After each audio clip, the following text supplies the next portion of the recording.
Welcome to my channel. Myself doctor Ritu Verma. और आज हम जो अब तक हमने पढ़ा है उसमें हम कुछ प्रीवियस ईयर के जो क्वेश्चन है जो एग्जाम्स में पूछे गए हैं वो हम सॉल्व करके देखेंगे, ताकि इससे हमें ये समझ में आएगा कि जो अब तक हमने पढ़ा है उसे इम्प्लीमेंट कैसे करना होता है, खासतौर पे एग्जाम्स में। तो पहला क्वेश्चन हमें गिवन है y of n is equals to x of n square, and हमें ये जो फंक्शन गिवन है इसमें फाइंड कॉजल है, ये बताना है ये कॉजल है या नहीं, ये लीनियर है या नहीं, और ये टाइम वेरिएंट है या नहीं। तो हमें सबसे पहले ये बताना है कि ये कॉजल है या नहीं। तो कॉजल की जो कंडीशन थी, अगर आपको याद हो तो कॉजल जो सिस्टम होता है उसकी कंडीशन थी कि अगर उसका आउटपुट जो प्रेजेंट या तो इनपुट पर डिपेंड करेगा या पास्ट इनपुट पर डिपेंड करेगा। ठीक है, तो उस टाइम पे हमने देखा था कि हम जो भी n की, जैसे यहाँ n है तो n की वैल्यू हम 3 वैल्यू लेकर के चलेंगे, 0, n इज इक्वल्स टू -1 और n इज इक्वल्स टू +1। इन तीनों अगर वैल्यू रखने पर जो आउटपुट है वो इन्हीं तीनों वैल्यू के x पर डिपेंड करता है, तो वो कॉजल होगा, अदरवाइज वो नॉन कॉजल होगा। तो सबसे पहले हम देख लेते हैं y ऑफ n, मतलब y ऑफ 0 अगर मुझे पता करना है तो यहाँ हमने x ऑफ 0 पुट किया तो ये हुआ x ऑफ 0 आ जाएगा। इसका मतलब ये ठीक है, कंडीशन फुलफिल करी है। नाउ हम y ऑफ 1 पुट करते हैं, तो जब आप यहाँ -1 पुट करोगे तो हमें यहाँ x ऑफ 1 की वैल्यू चाहिए y ऑफ -1 पता करने के लिए।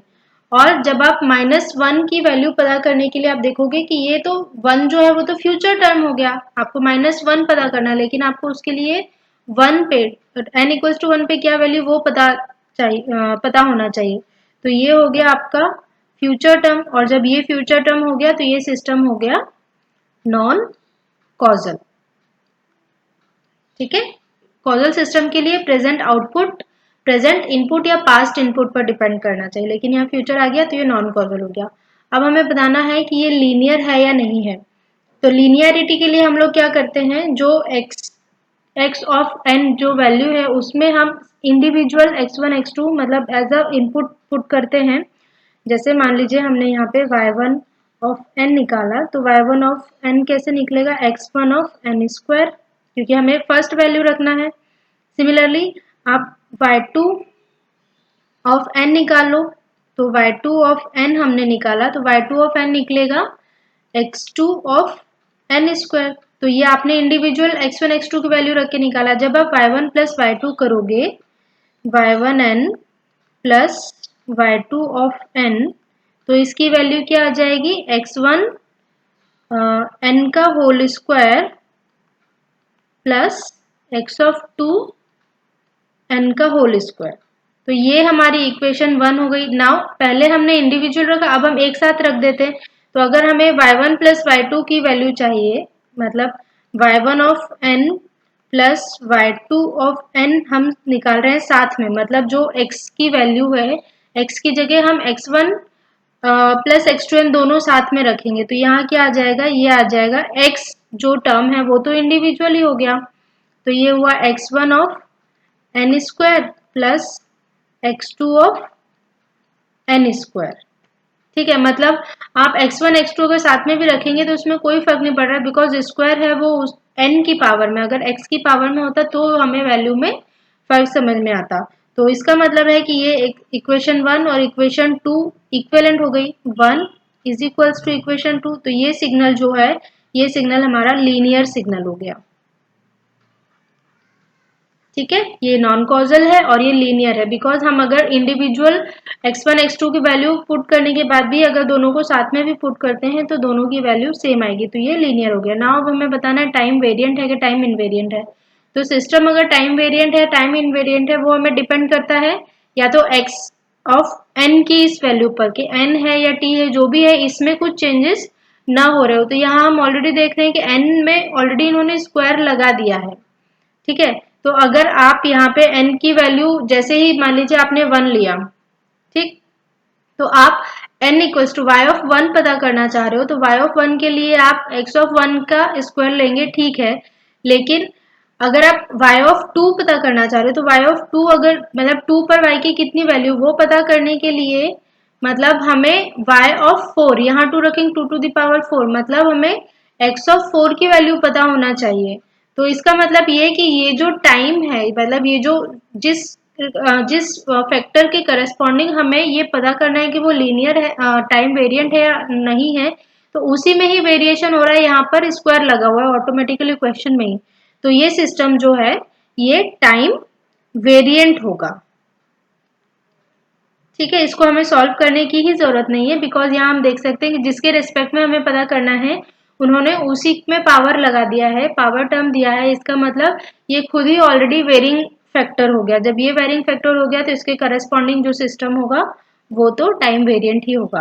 तो इस तरीके से वायन जो है वो नॉन कॉजल सिस्टम है, लीनियर है और टाइम वेरिएंट सिस्टम है। सिमिलरली अगर कंटिन्यूस में आप देखेंगे तो अगर कंटिन्यूस में हमें क्वेश्चन गिवन है एक्स ऑफ टी स्क्वायर, ठीक है, तो अगर ये भी क्वेश्चन गिवन होता है तो ये भी नॉन कॉजल होगा, लीनियर होगा और टाइम वेरिएंट होगा।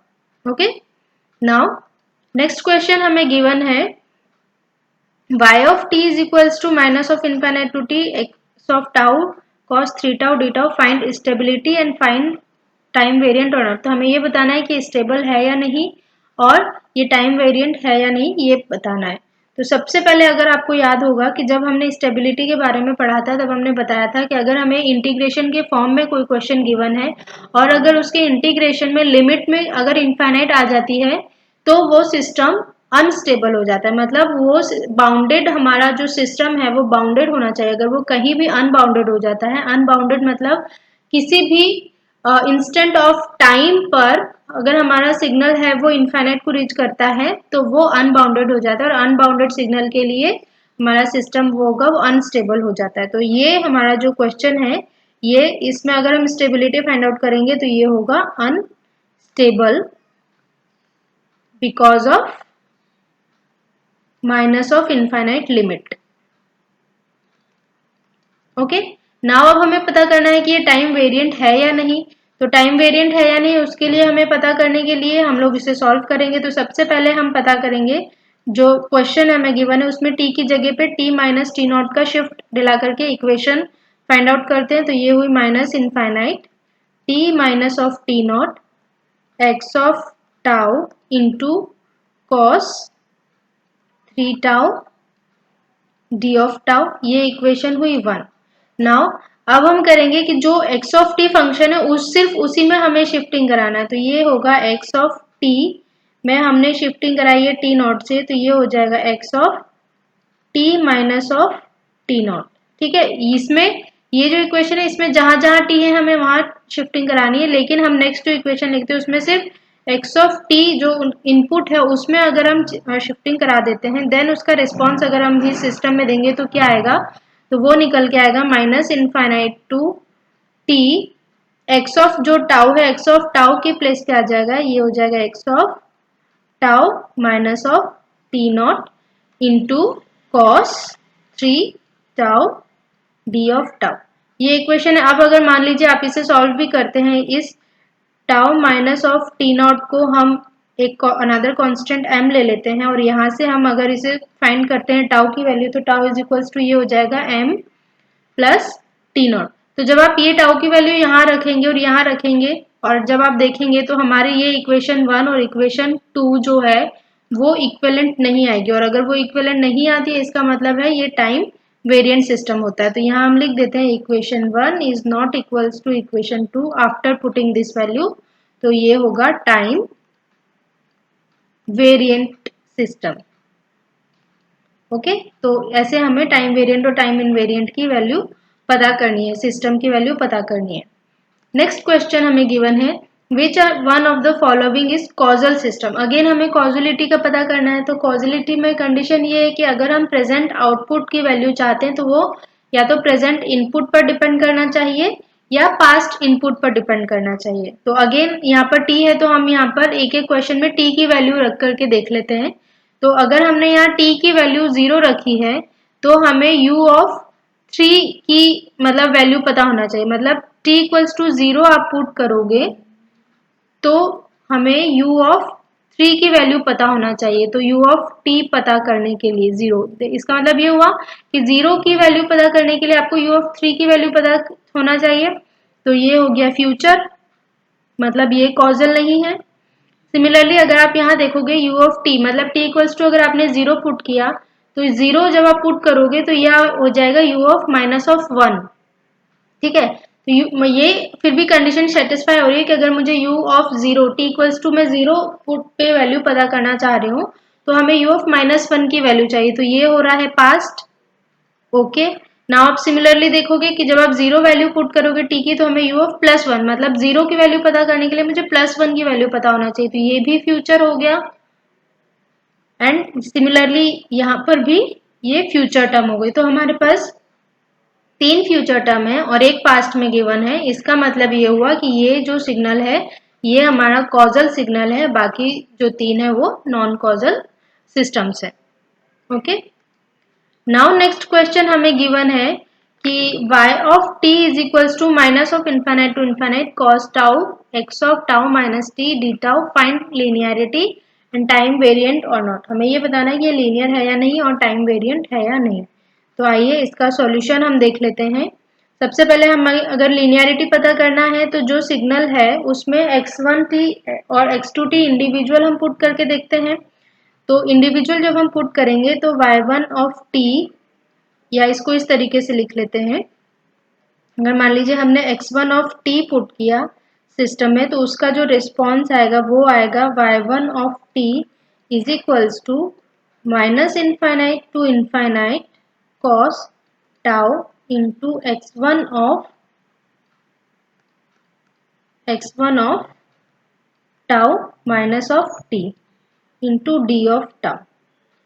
ये एक इक्वेशन हो गई। सिमिलरली अगर हम x of t 2t put करते हैं तो जब 2 ऑफ t पुट करेंगे तो सिस्टम का जो रिस्पॉन्स होगा वो होगा y of t is equals to minus infinite to infinite cos of tau into x2 of tau minus of t d of tau. ये दोनों इक्वेशन हो गई।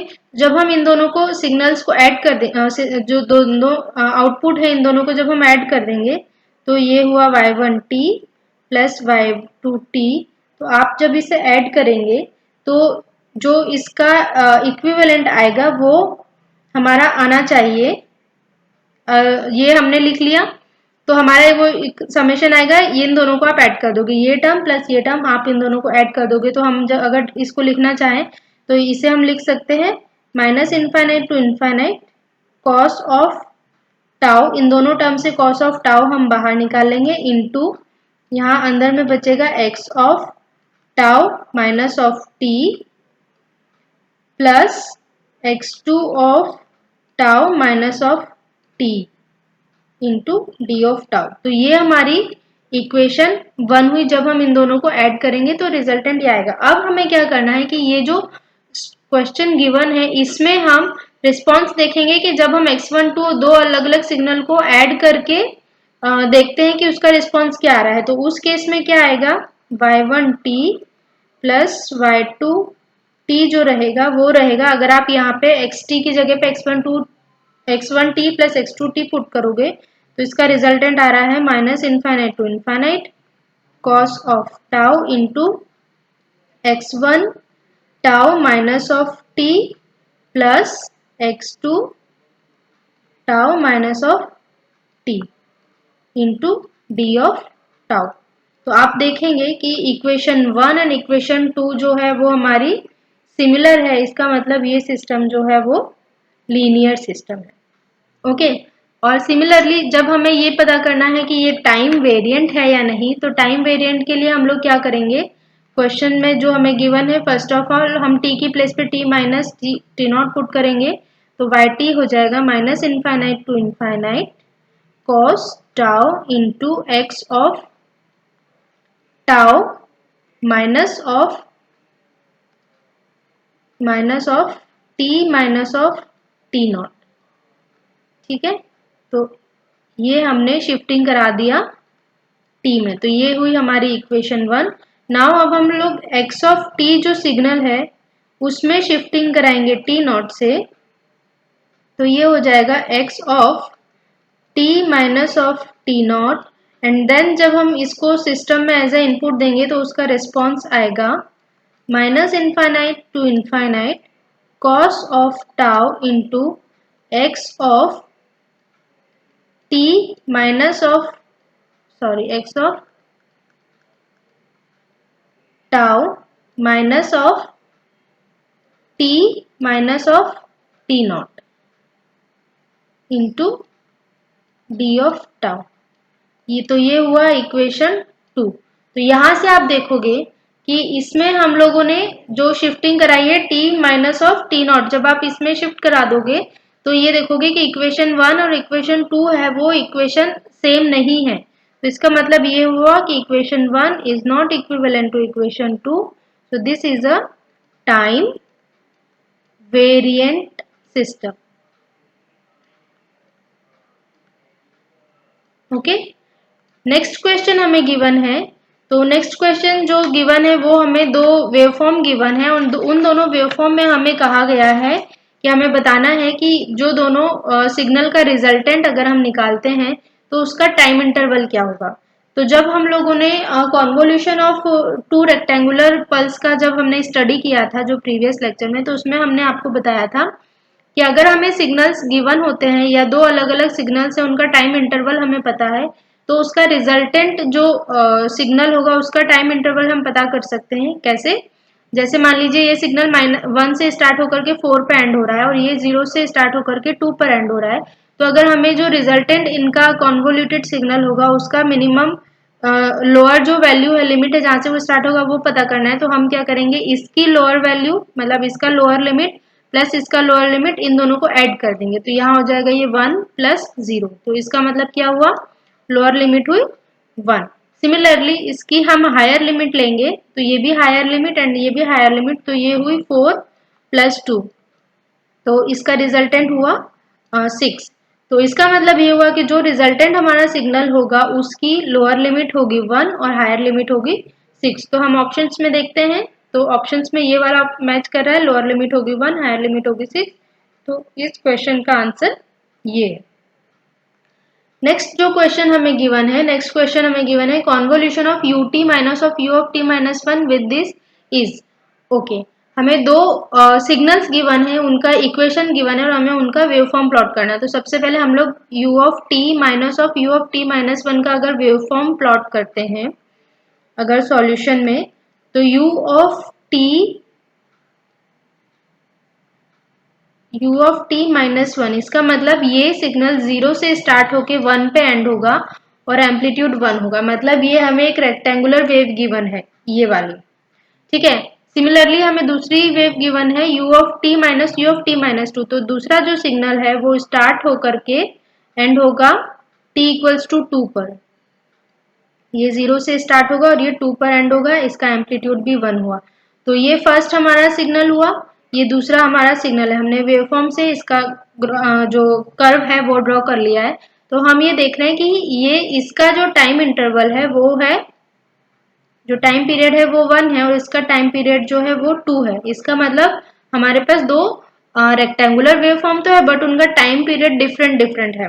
इसका मतलब ये हुआ कि जो हमने दो कंडीशंस पढ़ी थी प्रीवियस लेक्चर में कि अगर हम रेक्टेंगुलर कर्व का अगर कॉन्वोल्यूशन करते हैं तो अगर दोनों आइडेंटिकल होती है तो उसका रिजल्टेंट होता है ट्रायंगुलर पल्स। लेकिन अगर दोनों आइडेंटिकल नहीं होते हैं रेक्टेंगुलर पल्स, उनका अगर टाइम पीरियड डिफरेंट डिफरेंट होता है तो हमें ट्रेपेजॉइडल रिजल्टेंट मिलता है। तो ये तो हमें समझ में आ गया कि ये दोनों जो सिग्नल है इनका टाइम पीरियड डिफरेंट डिफरेंट है। इसका टाइम पीरियड 1 है, इसका टाइम पीरियड 2 है। इसका मतलब इसका जो रिजल्टेंट आंसर होगा वो होगा ट्रेपेजॉइडल पल्स। तो इन चार ऑप्शन में से सबसे पहले हम लोग दो ऑप्शन तो ये वैसे ही कट कर देंगे बिकॉज ये ट्रायंगुलर पल्स है और हमारा रिजल्टेंट आंसर ट्रेपेजॉइडल में आएगा। तो ये इन दोनों में से कोई एक हमारा आंसर होगा, ये हमें पता है। अब हमें इसको हम पता करने के लिए क्या करेंगे, हम इनकी जो वैल्यूज है ना वो लोअर लिमिट और हायर लिमिट चेक करके पता कर सकते हैं। तो अगर आप लोअर देखोगे तो यहाँ है 0, यहाँ है 0, तो 0 प्लस 0, 0 यहाँ से भी स्टार्ट हो रहा है, 0 यहाँ से भी स्टार्ट हो रहा है। तो ये दोनों यहाँ पर भी अभी भी सेटिस्फाई कर रहे हैं हमारी कंडीशन को। अगर हमें हायर वैल्यू निकालना है, हायर लिमिट, तो यहाँ है 1 और यहाँ है 2, तो 1 प्लस 2 3, मतलब ये सिग्नल जो है वो 3 पे खत्म होगा। तो ये भी 3 पे खत्म हो रहा है, ये भी 3 पे खत्म हो रहा है। तो इसका मतलब ये हुआ कि ये दोनों अभी तक हमारी जो कंडीशन है वो सेटिस्फाई कर रहे हैं। नाउ अब हमें पता करना है कि ये जो स्लोप है वो कहाँ पर एंड और स्टार्ट हो रहा है, 1 पे, 2 पे या 1.5 पे और 2 पे। तो उसके लिए हम लोग क्या करते हैं, हमने आपको फॉर्मूला भी बताया था कि आपको सबसे पहले इसको ऐड करना है।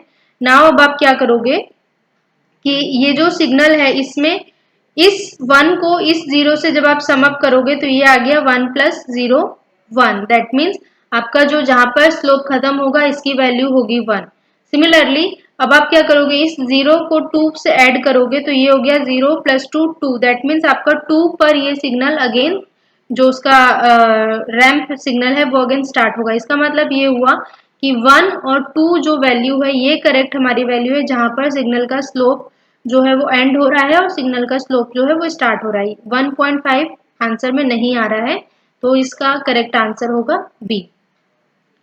नेक्स्ट हमें क्वेश्चन गिवन है x of t plus 5 convolution delta of, हमें एक xt फंक्शन गिवन है और हमें एक डेल्टा फंक्शन गिवन है। तो ये भी हम पहले पढ़ चुके हैं कि अगर हम किसी xt फंक्शन को डेल्टा t से कन्वर्ट करते हैं तो इसका रिजल्टेंट आंसर आता है x ऑफ t ही। लेकिन अगर हम टाइम पीरियड में शिफ्टिंग कर देते हैं तो रिजल्टेंट टाइम पीरियड में भी उसका शिफ्ट आता है। तो यहाँ आप देखेंगे शिफ्टिंग है +5 और डेल्टा में फंक्शन है -7। तो यहाँ से आप देखेंगे तो 5 - 7 रिजल्टेंट कितना हो -2। इसका मतलब ये -2 इस t में हमें शिफ्ट मिलेगा रिजल्टेंट आंसर में इसके कॉन्वोल्यूशन में। तो इसका मतलब ये हुआ, इसका आंसर होगा x ऑफ t -2। तो आप आंसर चेक कर लीजिए, x ऑफ t -2 किस में दिया हुआ है, x of t -2 C answer में है। तो ये हमारा करेक्ट आंसर हुआ इस क्वेश्चन का। नाउ हमें नेक्स्ट क्वेश्चन गिवन है कि length of x1n is 5, length of x2n equal to 7 और हमें length of x1n and x2n पता करना है। ओके तो जब हमने आप हमारा प्रीवियस लेक्चर देखेंगे तो हमने ये भी पढ़ा हुआ था कि अगर हमें दो डिस्क्रीट टाइम के सिग्नल गिवन है एंड देन हम उसका कॉन्वोल्यूशन हम मैट्रिक्स मेथड से कर सकते हैं। ठीक है, तो जब आप उसका मैट्रिक्स मेथड से कॉन्वोल्यूशन आप पता कर सकते हो तो उसी टाइम पे हमने ये भी पढ़ा था कि मान लीजिए हमें x1n जो फंक्शन है ये x1 5 हमें दिखा रहा है कि जो इसके अंदर वैल्यूज गिवन है ना वो 5 टर्म्स हमें गिवन है। ठीक है, 1 2 3 4 5 वैल्यूज हमें गिवन है। इसका मतलब ये हुआ कि m इज इक्वल्स टू 5 हमें गिवन है। ओके, सिमिलरली जो x2n है, x2n का मतलब है कि इसके जो हमें सिग्नल्स गिवन है उसके अंदर 7 वैल्यूज एग्जिस्ट करती है। ओके ये 7 वैल्यूज एग्जिस्ट करती है, इसका मतलब n इज इक्वल्स टू 7 है। इसका मतलब ये हो कि ये जो सिग्नल है x1n उसका लेंथ हुआ 5 तो उसकी m की वैल्यू हो गई 5, x2n का लेंथ हुआ 7 इसका मतलब है n इज इक्वल्स टू 7 हमें गिवन है। अब हमसे कहा जा रहा है कि x1n x2n का कॉन्वोल्यूशन अगर हम कर देते हैं तो जो सिग्नल मतलब जो वैल्यू आएगी उसमें कितने टर्म्स अवेलेबल होंगे, उसकी लेंथ कितनी होगी। तो इसके लिए हम लोगों ने ऑलरेडी एक फॉर्मूला पढ़ा है, फॉर्मूला है m plus n minus of 1। तो यहाँ हमें m पता है, हमें यहाँ n पता है माइनस ऑफ 1, तो ये हो जाएगा 11। Okay 7 and 5 12 minus 1 11। तो हमारा जो रिजल्टेंट जो होगा x1 एंड x2n का कॉन्वोल्यूशन उसमें 11 टर्म्स प्रेजेंट होंगे। इसका मतलब उसके अंदर 11 लेंथ होगा x1n और x2n का। 11 जो हमें आंसर में हम चेक करेंगे तो डी आंसर में हमें 11 गिवन है, तो ये हमारा इस क्वेश्चन का आंसर हुआ। नाउ नेक्स्ट क्वेश्चन गिवन है कि the unit sample response of discrete signal is this, for an input sequence what is the output sequence। Okay हमें यूनिट सैंपल रिस्पॉन्स गिवन है, इसका मतलब है कि हमें सॉल्यूशन में h ऑफ n जो है वो गिवन है। तो h ऑफ n है 1 1/2 एंड 1/4 ये हमें गिवन है। And input response x of n भी हमें गिवन है, x ऑफ n है 1 0 1। अब जब हमें ये पता है तो हमें आउटपुट सीक्वेंस पता करना है y ऑफ n पता करने के लिए हमें इन दोनों का कॉन्वोल्यूशन करना होगा। सिंस ये डिस्क्रीट फॉर्म में है तो हम मैट्रिक्स मेथड यूज कर लेते हैं, उससे हम बहुत ही इजीली इसे सॉल्व कर जाएंगे। तो ये हुआ 1 1/2 एंड 1/4 और इसको हम रो में अरेंज कर लेते हैं और कॉलम में अरेंज कर लेते हैं। तो ये 1 0 1, हम इनको मल्टीप्लाई कर देते हैं। तो 1 into 1 1 1 into 1/2 1/2 1 into 1/4 1/4 4, 0, 0, 0, again 1, 1/2, 1/4। Now अब हम डायगोनली इसे ऐड कर देते हैं, इसे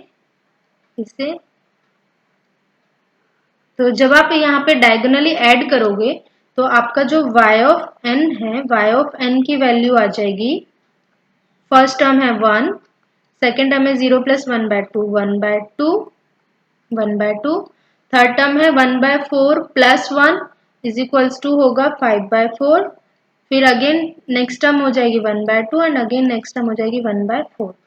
तो जो हमें इनपुट यूनिट सैंपल रिस्पॉन्स हमें जो दिया है और जो इनपुट सीक्वेंस गिवन है उसका जब हम कॉन्वोल्यूशन करेंगे तो ये आंसर बनकर आएगा। नेक्स्ट क्वेश्चन हमें गिवन है x of t is equals to h1t। ये हमें कोई सिस्टम गिवन है LTI सिस्टम, और उसमें हमें कहा गया है कि h1t और h2t है वो ut है, ओके, एंड देन xt जो है वो डेल्टा ऑफ t माइनस 2 है, yt की वैल्यू है, हमें yt की जो वैल्यू है वो हमें पता करना है, ओके। तो अगर हम यहाँ देखेंगे कि h1t और h2t की हमें वैल्यू तो यहाँ पर गिवन है, बट हमसे ये कहा मतलब हमें yt की वैल्यू पता करना है। तो जब LTI सिस्टम की हम बात करेंगे तो yt जो होगा, सॉल्यूशन हम देख लेते हैं, yt जो होगा वो होगा h1t convolution of h2 of t। तो कॉन्वोल्यूशन हमें पता करना है, तो यहाँ पर लेकिन h1t h2t तो ut है, इसका मतलब यहाँ पे yt जो होगा वो होगा ut convolution u of t। And ये भी हम पहले कर चुके हैं कि अगर हम ut का ut में कॉन्वोल्यूशन करते हैं तो रिजल्टेंट आता है r ऑफ t, ठीक है। इसका मतलब ये हुआ कि हमने ये जो दोनों सिस्टम हमें गिवन है, इन दोनों सिस्टम का रिजल्टेंट हमने पता कर लिया है r ऑफ t। लेकिन क्वेश्चन में हमें ये भी गिवन है कि ये जो सिस्टम है, इस सिस्टम का रिजल्टेंट आर एफ टी होगा, लेकिन इसमें जो xt है, xt जो इनपुट हम दे रहे हैं उसकी वैल्यू है delta of t minus of 2। इसका मतलब ये हुआ कि हमें फाइनल yt पता करने के लिए हमें जो ये दोनों जो वैल्यू हैं इनका भी कॉन्वोल्यूशन मतलब वैल्यू पता करना होगा। तो इसका जो रिजल्टेंट आएगा y ऑफ t हो जाएगा जो rt है, rt में हम अगर कॉन्वोल्यूशन कराएंगे डेल्टा ऑफ t में, तो ये हुआ r of t convolution of delta of t minus of 2। तो हम ये जानते हैं कि किसी भी टर्म को अगर हम डेल्टा t से कन्वर्ट कराते हैं तो उसका रिजल्टेंट आता है सेम टर्म, मतलब x ऑफ t ही उसका रिजल्टेंट आएगा। लेकिन अगर यहाँ पे t में शिफ्टिंग हो रहा है तो t में शिफ्टिंग हो रहा है तो इस t में भी रिजल्टेंट t में भी शिफ्ट होगा, तो ये हो जाएगा r of t minus of 2 जब फाइनली हम इसका कॉन्वोल्यूशन करा देंगे, ओके। तो जब आप इसका कॉन्वोल्यूशन करा देंगे तो r ऑफ t है, लेकिन यहाँ हम ऑप्शंस में देख रहे हैं तो ऑप्शंस में तो हमें ऐसा कुछ मिल ही नहीं रहा है। ऑप्शंस में rt के फॉर्म में कोई वैल्यू ही नहीं है, rt के फॉर्म में नहीं है, तो हम rt को हम लिख सकते हैं ut के टर्म में। तो ये हम लिख सकते हैं, rt को लिख सकते हैं t इंटू ut, तो ये हो जाएगा t minus of 2 into u of t minus of 2।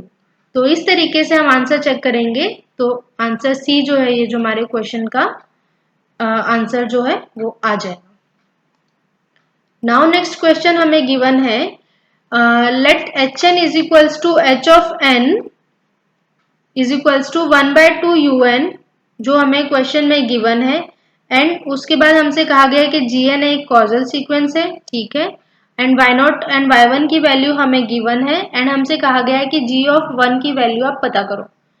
तो यहाँ तो हमें ये समझ में आ रहा है कि हम यहाँ जब इसे थोड़ा एक्सपांड कर लेते हैं तो हम hn की जो वैल्यू है वो हम पता कर लेते हैं। लाइक सपोज हमने n की वैल्यू 0 रख दिया, तो जब 0 रखा तो किसी की भी वैल्यू आप 0 रखोगे तो वो 1 हो जाए, पावर में 0 रखोगे तो 1 हो जाएगा, तो ये हो गया 1। नाउ जब आपने यहाँ पे रख दिया 1 तो 1/2 की पावर 1, इसका मतलब ये हुआ 1/2। जब आप पावर 2 रखोगे तो ये हो जाएगा 1/4, जब आप पावर 3 रखोगे तो ये हो जाएगा 1/8 एंड सो ऑन, आप इसे एक्सपांड कर सकते हैं। तो हमने hn की वैल्यू पता कर ली। अब ये बोल रहे हैं gn एक कॉजल सीक्वेंस है, तो gn की वैल्यू हमने ले ली suppose A, B and C। ये हमारे पास, और सॉरी C पे हम इसे एंड ना करके हम इसे इनफाइनाइट तक ले लेते हैं। तो हमारे पास ये सीक्वेंस आ गया है।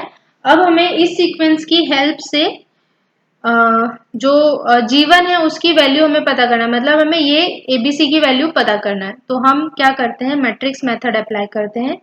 और मैट्रिक्स मेथड के लिए हम लोग ये जो सीक्वेंस है उसको यहाँ अरेंज कर देते हैं। तो यहाँ हम लेट सपोज हमें G(1) ही चाहिए, मतलब सेकेंड टर्म चाहिए। जो Gn की सीरीज है उसका हमें सेकेंड टर्म ही चाहिए। तो हम लोग 3 टर्म तक ही कंसिडर कर लेते हैं, बिकॉज वो ही हमारे लिए सफिशियंट होगा। मतलब हमें b की वैल्यू चाहिए, अगर एक तरीके से आप देखेंगे तो हमें b की वैल्यू चाहिए।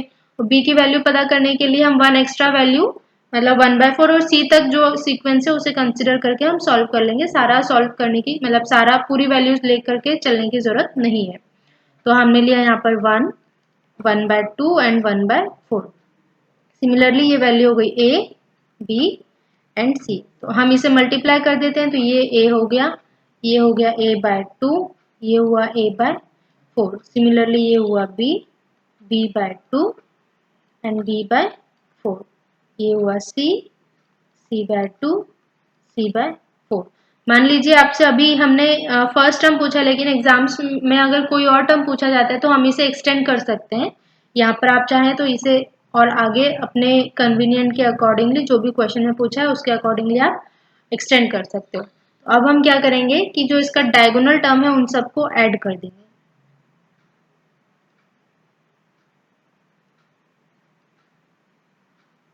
तो वैल्यू कुछ इस टाइप से आ जाएगी। तो जो y ऑफ n रहेगा, इसका मतलब यहाँ पर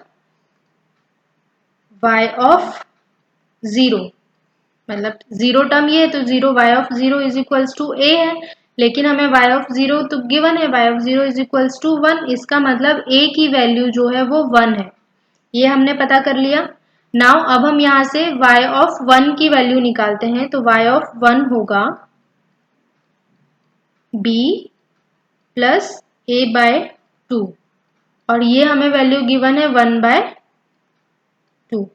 ओके, और यहाँ से हमने a की वैल्यू भी निकाल दी। तो जब हम a की वैल्यू यहाँ पुट करेंगे तो यहाँ से b की वैल्यू आ जाएगी 0, और यही वैल्यू हमें चाहिए थी, बिकॉज क्वेश्चन में हमसे पूछा गया था कि g ऑफ 1 जो है वो क्या है। तो g ऑफ 1 तो यहाँ पे आप देखेंगे 0, 1, मतलब b की वैल्यू हमें पता करना है। तो यहाँ पे b की वैल्यू कितनी आ रही है, 0, और यही हमारे क्वेश्चन का आंसर हुआ। ओके, तो आप ये देखिए 0 हमें ऑप्शन में गिवन है, तो 0 इस क्वेश्चन का आंसर हुआ। नेक्स्ट क्वेश्चन हमें गिवन है, step response of LTI system is given by Ysn is equals to 112, impulse response of the system will be। okay, हमें स्टेप रिस्पॉन्स जो है क्वेश्चन का वो हमें गिवन है, और हमें उसका इम्पल्स रिस्पॉन्स पता करना है। ठीक है, तो एक तरीके से आप देखा जाए तो हमें इसमें स्टेप रिस्पॉन्स ऑफ, स्टेप मतलब हम यूनिट स्टेप सिग्नल की बात कर रहे हैं। ठीक है, स्टेप रिस्पॉन्स कहा गया, इसका मतलब हमें यूनिट स्टेप सिग्नल लेना है। अगर आप इम्पल्स रिस्पॉन्स की बात करें तो हमें उसमें इम्पल्स सिग्नल लेना है, एज ए इनपुट लेना है। लेकिन यहाँ कहा गया कि स्टेप रिस्पॉन्स आपको ये गिवन है और उसका हमें इम्पल्स पता करना है। इसका मतलब ये हुआ कि हमें एक्चुअल में जो सॉल्यूशन होगा, सॉल्यूशन में हमें एक्चुअल में डेल्टा ऑफ n की वैल्यू पता करना है। ठीक है, in the terms of un। तो अगर आप डेल्टा ऑफ n की वैल्यू पता करना चाहें तो वो हम कैसे पता कर सकते हैं un के टर्म में। अगर हम un में से u ऑफ n-1 को सब्ट्रैक्ट कर दे तो डेल्टा ऑफ n आ जाएगा। तो हमें चाहिए इम्पल्स रिस्पॉन्स, मतलब हमें डेल्टा n की वैल्यू चाहिए। डेल्टा n की वैल्यू के लिए हमें u ऑफ n और u ऑफ n-1 की वैल्यू पता करनी होगी। तो इस सिस्टम में हम एक बार इनपुट देंगे u ऑफ n और एक बार इनपुट देंगे u ऑफ n-1। ठीक है, तो हमने यहाँ पर x ऑफ n लिया है u ऑफ n। जब हम u of n as a input दे रहे हैं तो रिस्पॉन्स आ रहा है ys of n is equals to 1, 1, 2, और इसका जो n इक्वल्स टू 0 पर एम्पलीट्यूड है 1। नाउ अब हम अगर x और u ऑफ n-1 की वैल्यू अगर हम पता करते हैं, मतलब अगर इनपुट देते हैं तो उसका रिस्पॉन्स आएगा y ऑफ s n-1। तो यहाँ पर शिफ्टिंग प्रॉपर्टी लग रही है और डिस्क्रीट सिग्नल है, तो इसका मतलब ये हुआ कि जब हम शिफ्टिंग करेंगे तो ये जो एरो है वो एक लेफ्ट हैंड साइड में शिफ्ट हो जाएगा और हमारा जो जो सारा के सारा सिग्नल है वो राइट हैंड साइड शिफ्ट हो रहा है। तो ये हम ऑलरेडी आपको बता चुके हैं कि शिफ्टिंग हम डिस्क्रीट सिग्नल में कैसे करते हैं। शिफ्टिंग करने के लिए आप ये डायरेक्टली ये जो एरो है सिर्फ इसे भी इस तरीके से शिफ्ट कर देंगे, शिफ्ट लगा देंगे, तो इसका मतलब ये जो है हमने सिग्नल को शिफ्ट कर दिया है। नाउ अब हमें वायस एन की वैल्यू पता है, वायस एन -1 की वैल्यू पता है, डेल्टा एन चाहिए, तो इसका मतलब क्या, हमें इस वैल्यू में से इसे सबट्रैक्ट करना होगा, राइट। तो जब आप इसे सबट्रैक्ट करेंगे तो इसकी वैल्यू जो है वो आ जाएगी डेल्टा ऑफ एन की, इसे हम लिख सकते हैं y's of n minus of y's of n minus of 1। Okay, now अब सबट्रैक्ट करने के लिए हम लोग क्या करते हैं कि n इक्वल्स टू 0 पर ये वैल्यू है, n इक्वल्स टू -1 पर ये वैल्यू है, n इक्वल्स टू 1 पर ये वैल्यू है, n इक्वल्स टू 0 पर ये वैल्यू है, n इक्वल्स टू 1 पर ये वैल्यू है, n इक्वल्स टू 2 पर ये वैल्यू है। ओके, तो यहाँ हम देखेंगे कि इस सिग्नल में -1 पर सिग्नल एग्जिस्ट कर रहा है, लेकिन यहाँ -1 पर तो कोई सिग्नल है ही नहीं। इसका मतलब ये हुआ कि -1 पर हम 0 ले लेंगे। तो अब हमें इस सिग्नल में से इसे माइनस करना है, तो यहाँ -1 पर एम्पलीट्यूड है 1 और यहाँ -1 पर एम्पलीट्यूड है 0, तो 1 माइनस 0 आया 1। ओके, नाउ अब हम देखेंगे कि -0 n इक्वल्स टू 0 पर एम्पलीट्यूड है 1, यहाँ n इक्वल्स टू 0 पर एम्पलीट्यूड है 1, तो 1 minus 1 0। Similarly n equals to 1 पर एम्पलीट्यूड है 2, n इक्वल्स टू 1 पर एम्पलीट्यूड है 1, तो 2 माइनस 1 1। यहाँ आप देखेंगे n इक्वल्स टू 2 पर कोई वैल्यू नहीं है, तो इसका मतलब हुआ 0, n इक्वल्स टू 2 पर वैल्यू है 2, तो 0 माइनस 2 माइनस ऑफ 2 आ जाएगा। तो ये तो हमारा जो इम्पल्स रिस्पॉन्स है उसका आंसर आया, लेकिन अब हमें एरो पता करना है कि एरो आप कहाँ पे लगाओगे। तो एरो पता करने के लिए हमने आपको पहले ही बताया था कि अगर हमें इस टाइप का कुछ सीक्वेंस गिवन होता है तो जो भी लोअर वैल्यू होती है, तो मिनिमम वैल्यू यहाँ पर क्या है, -1 पर हमें सिग्नल एग्जिस्ट कर रहा है, यहाँ आप देखेंगे 0 पर सिग्नल एग्जिस्ट कर रहा है, -1 पर तो कोई वैल्यू है ही नहीं, तो हम इसे हटा देते हैं।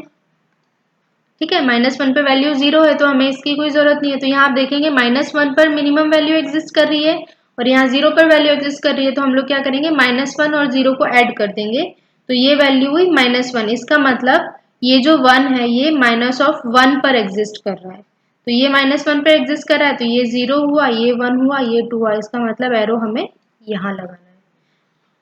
ओके, तो इस तरीके से हम लोग जो क्वेश्चन है उसे सॉल्व कर सकते हैं।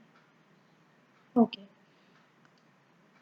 नाउ हमें नेक्स्ट क्वेश्चन गिवन है x of 0 is equals to 1, ये हमें वैल्यू गिवन है और कहा गया है कि yn is equals to xn और hn कॉन्वोल्यूशन हो रहा है दोनों का। अगर y ऑफ 1 की वैल्यू हमें गिवन है और y ऑफ 2 की वैल्यू हमें गिवन है, तो हमें वैल्यू पता करना है 10 y of 3 plus y of 4 की। तो ये जो वैल्यू है हमें ये क्वेश्चन में पता करना है।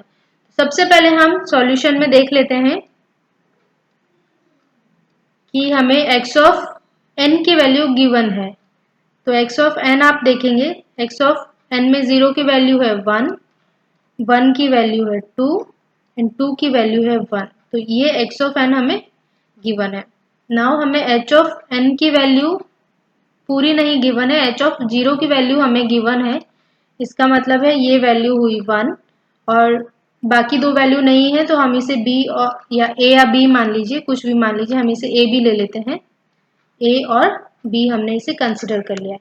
नाउ हमें y1 की वैल्यू गिवन है, y2 की वैल्यू गिवन है, तो सबसे पहले हम लोग क्या करते हैं, इसका मैट्रिक्स जो मेथड है वो यहाँ पर अप्लाई करते हैं ताकि हमें रिमेनिंग कुछ वैल्यूज पता चल जाए। तो ये हमने लिया 1 2 1, तो ये हुआ 1 a b। जब हम इसे मल्टीप्लाई कर देंगे तो इसका आंसर आएगा 1 2 1 a 2a a b 2b and b, and हम इसे डायगोनली ऐड कर देंगे। तो जब हम डायगोनली ऐड करेंगे तो हमारा जो y ऑफ n है, y ऑफ n की हमें वैल्यू कैसे पता चल जाएगी, वो हम ले लेंगे 1, फर्स्ट टर्म हो गया, सेकेंड टर्म हो गया 2 प्लस ए, थर्ड टर्म हो गया 2a plus b plus 1, fourth term हो गया 2b plus a, next term हुआ b, और ये हमने y ऑफ n पता कर लिया है। नाउ अब हमें कहा गया है कि y ऑफ 1 जो है वो हमें गिवन है 3, तो ये जो वैल्यू एग्जिस्ट कर रही है ये 0 पे है, तो ये हुआ इसको हम दूसरे उससे लिख लेते हैं, तो ये 0 1 2 3 4 ये वैल्यू है n की। ओके, नाउ अब हमें क्वेश्चन में जो गिवन है वो गिवन है y ऑफ 1 मतलब 0 1, ये 2 प्लस a, हम यहाँ लिख लेते हैं y ऑफ 1 मतलब 2 प्लस a जो है वो वैल्यू है 3, तो यहाँ से आप a की वैल्यू निकालोगे तो यहाँ से a की वैल्यू निकल के आ रही है 1। ओके, नाउ अब हमें चाहिए y ऑफ 2 हमें गिवन है, तो y ऑफ 2 इक्वल्स, इसका मतलब है ये हुआ y of 2 is equals to twice of a plus b plus 1 हमें गिवन है 4, तो हमने a की वैल्यू ऑलरेडी 1 निकाल ली है, तो जब आप यहाँ से a की वैल्यू यहाँ पुट करोगे 1 तो 2 प्लस 1 3, तो यहाँ से जब आप b की वैल्यू निकालोगे तो b की वैल्यू भी आएगी 1। अब हमें a और b की वैल्यू पता चल गई है, तो इसका मतलब हमें hn और xn और hn दोनों की वैल्यू पता चल गई है। अब हमें चाहिए 10 of y of 3, y of 3 मतलब मुझे चाहिए ये वैल्यू। ओके, तो ये हुआ 10 इंटू y ऑफ 3, इसका मतलब ये हुआ 2 इंटू b कितना है 1 प्लस a भी है 1, तो ये हुआ 10y ऑफ 3 प्लस मुझे चाहिए y ऑफ 4, y ऑफ 4 जो है b, तो b की वैल्यू है 1, तो जब आप इसे सॉल्व कर दोगे तो ये हो जाएगा 10 इंटू 3 प्लस 1 मतलब 30 प्लस 1 31, तो ये जो क्वेश्चन का आंसर है 31, तो ये हमें 10y3 प्लस y4 की वैल्यू आ जाएगी 31, और ये हमारे क्वेश्चन का आंसर होगा। तो इस तरीके से आपको बेसिक्स जो कॉन्सेप्ट है उनको याद रखते हुए क्वेश्चंस को सॉल्व करना है एग्जाम्स में, एंड छोटे छोटे पॉइंट्स हैं वो आपको रिमेम्बर रखना ही होगा, ताकि आप जो कुछ एग्जाम्स में न्यूमेरिकल दिए जाते हैं उसमें उन छोटे छोटे कॉन्सेप्ट्स की हेल्प लेकर के आप अपने जो न्यूमेरिकल्स हैं वो सॉल्व कर सकते हैं। Thank you for watching my video.